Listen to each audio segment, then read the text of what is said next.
Hey, I'm Dr. Megan Pickens, your HABW coach and therapist, and I want to say to you that when survival patterns loosen, identity questions show up, especially for high achieving Black women. Achievement, strength, and reliability shape your identity for many, many years for most of you. Some of you, it just happened and you realized it, and maybe somebody told you, hey, I used to do that, but I'm telling you now that you can stop doing it right now. I love doing that. I love talking to people and saying, you don't have to wait until you're 40 to set boundaries. You can set boundaries when you're 25, 35, 15, 16, all of the above. Coping patterns become like part of your self definition. So you might be, it's kind of a surviving versus thriving type thing where, yeah, since you are dealing with whatever's going on and you're coping with it, you're making it through, then, oh, you're strong or whatever, but it's still breaking you down. And that letting go creates space, but it can also create uncertainty. And so in that uncertainty, you will often want to go back to old patterns. And so sometimes it's easier, even if that pattern is dysfunctional, which is the word I was trying to think of earlier, is dysfunctional, then they're still familiar to you.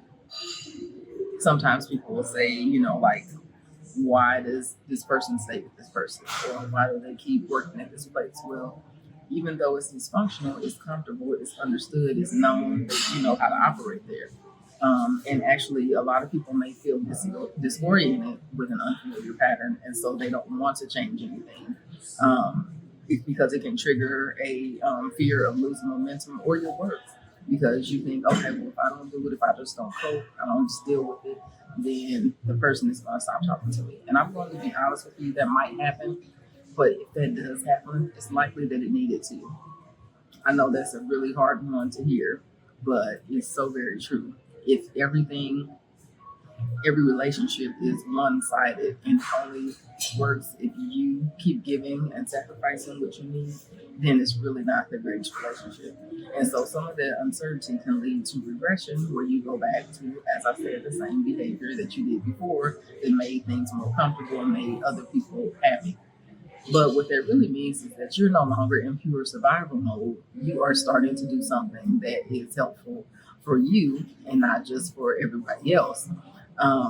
That growth often feels unfamiliar before it feels freeing. So you might be thinking, okay, well, I'm going to grow and I'm going to all of a sudden feel great. But you might not feel great about that because other people are upset.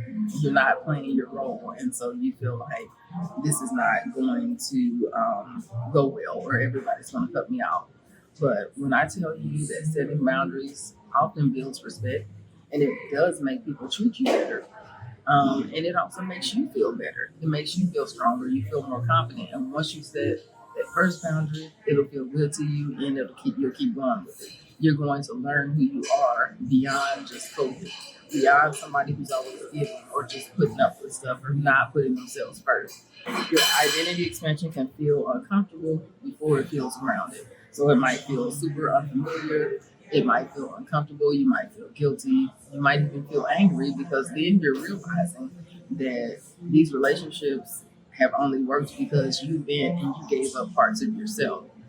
If you're questioning who you are beyond coping, you're not imagining.